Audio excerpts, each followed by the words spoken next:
আজকে বাংলাদেশে বিগত দিনে আমরা দেখেছি ফ্যাসিস্ট সরকার যে জুলুমের পর জুলুম করেছে, নির্যাতন করেছে, নিরীহ মানুষগুলোকে ফাঁসি কাস্টে ঝুলিয়েছে। তাদের বিরুদ্ধে আমরা যখন ঐক্যবদ্ধ হয়েছি, সব মতবাদ ভুলে গিয়ে তখন আমরা এই ফ্যাসিস্টকে আমরা বিতাড়িত করতে বাধ্য হয়েছি, কথা ঠিক কিনা? আজকেও যারা নতুন করে আবার ফ্যাসিস্ট হওয়ার জন্য উঁকি মারছে এবং ময়দানে কাজ করছে, বিভিন্নভাবে চাঁদাবাজি, দখলবাজি, ধলাবাজি করছে, তাদেরকেও ওরা যদি সেই ভূমিকা অবতীর্ণ হয়, আমরা আবার সবাই ঐক্যবদ্ধ হয়ে ওই ডাকাতদেরকে আমরা আবারও তাদের বিতাড়িত করবো ইনশাআল্লাহ। জনাব মাওলানা আব্দুল মতিন সাহেবকে তার বক্তব্য রাখার জন্য অনুরোধ করছি। আসসালামু আলাইকুম ওয়া রাহমাতুল্লাহি ওয়া বারাকাতুহু।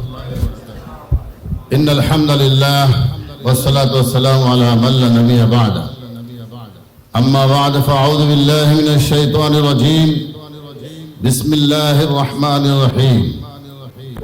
আতিউল্লাহ ওয়া রাসূলাহু ওয়া লা তানাযাউ ফাতাফশালু ওয়া তাযহাবা রিহুকুম ওয়াসবিরু ইন্নাল্লাহা মা'আস সাবিরিন। সাদাকাল্লাহুল আযীম। আলহামদুলিল্লাহ, আজকে ওলামা মাশায়েখ পরিষদ কর্তৃক আয়োজিত আজকের এই বিশাল সমাবেশে সম্মানিত সভাপতি, উপস্থিত বিভিন্ন পর্যায়ের ওলামায়ে কেরাম, আজকে আমরা এখানে সমবেত হয়েছি অত্যন্ত আনন্দের বিষয়। আমরা আজকে অনেক কাছাকাছি এসে গেছি। গত 28শে জুন সরওয়ারদীতে যে বিশাল একটা জনসমাবেশ হয়ে গেল, সেখানে কিন্তু জামাত ইসলামের সম্মানিত মহতারাম গোলাম পরওয়ার সাহেব উনি একটি কথা বলেছিলেন। আজকে পীর সাহেব শুধু পীর সাহেব নয়, আজকে তিনি হলেন মহান একজন বীর। চরমনা পীর সাহেব হুজুর, ওনাকে হয়তো আমরা অনেকেই ভুল বুঝতাম। আমরা কিন্তু আগের থেকে স্লোগান দিয়ে আসছিলাম, উনি খানকার পীর, ময়দানের বীর। আজকে সেই যারা ভুল বুঝতেন, সেই ভুলটা কিন্তু ভেঙে গেছে। উনি পীর হলেন, আজকে বীর হলেন কেমন করে? সকল শ্রেণীর মানুষকে এক মঞ্চে দাঁড় করাতে পেরেছেন। বাংলাদেশের ইতিহাসে এটা কিন্তু আর হয় না, কথা ঠিক কিনা? আজকে আমরা দেখতে পাই হিন্দু, বৌদ্ধ, খ্রিস্টান পরিষদ নামে একটা পরিষদ, আপনারা জানেন নাকি? তারা কিন্তু এক মঞ্চে তারা কথা বলে, অথচ বিভিন্ন ধর্মের লোকজন একটা সংগঠন। আজকে আমাদের মধ্যে দূরত্ব কেন? আমরা ইসলাম ধর্মের মানুষ, আমাদের মধ্যে দূরত্ব কেন?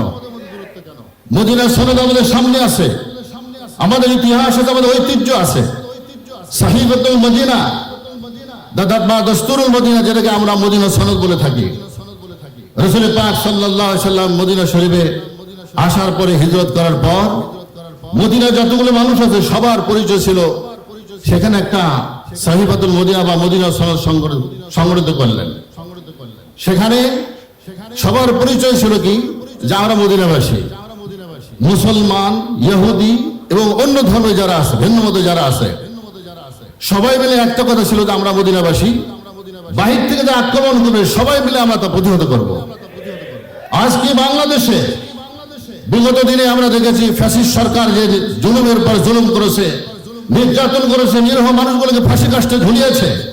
তাদের বিরুদ্ধে আমরা যখন ঐক্যবদ্ধ হয়েছি, সব মতবাদ ভুলে গিয়ে তখন আমরা এই ফ্যাসিস্টকে আমরা বিতাড়িত করতে বাধ্য হয়েছি, কথা ঠিক কিনা? আজকেও যারা নতুন করে আবার ফ্যাসিস্ট হওয়ার জন্য উঁকি মারছে এবং ময়দানে কাজ করছে, বিভিন্নভাবে চাঁদাবাজি, দখলবাজি, ধলাবাজি করছে, তাদেরকেও ওরা যদি সেই ভূমিকা অবতীর্ণ হয়, আমরা আবার সবাই ঐক্যবদ্ধ হয়ে ওই ডাকাতদেরকে আমরা আবারও তাদের বিতাড়িত করবো ইনশাআল্লাহ। আমাদের সঙ্গে ঐক্যবদ্ধ থাকতে হবে, আমরা সবাই থাকবো। আল্লাহ পাক বলেছেন, ওয়ালা তানাযাউ ফাতাফশালু, খবরদার তোমরা বিভেদ করো না, তাহলে কি হবে? তোমাদের সাহস হারিয়ে ফেলবে। তোমরা সাহস যখন হারিয়ে যাবে, তখন কিন্তু এরপরে আমাদের প্রভাব প্রতিপত্তি আছে, এটা দূর হয়ে যাবে, বিলুপ্ত হয়ে যাবে। আবার সেই ফ্যাসিস্টটা কিন্তু আমাদের ঘাড়ে চেপে বসার সুযোগ পাবে। এই জন্য আমাদের গ্রামাঞ্চলে আমরা দেখেছি, ছোটবেলায় আপনারা তো বসবাস করেছেন, সেখানে আমরা দেখেছি যে গ্রামের মধ্যে যখন ডাকাত যখন আছে, গ্রামের মধ্যে কিন্তু সামাসামি থাকে, অনেক বিভেদ থাকে।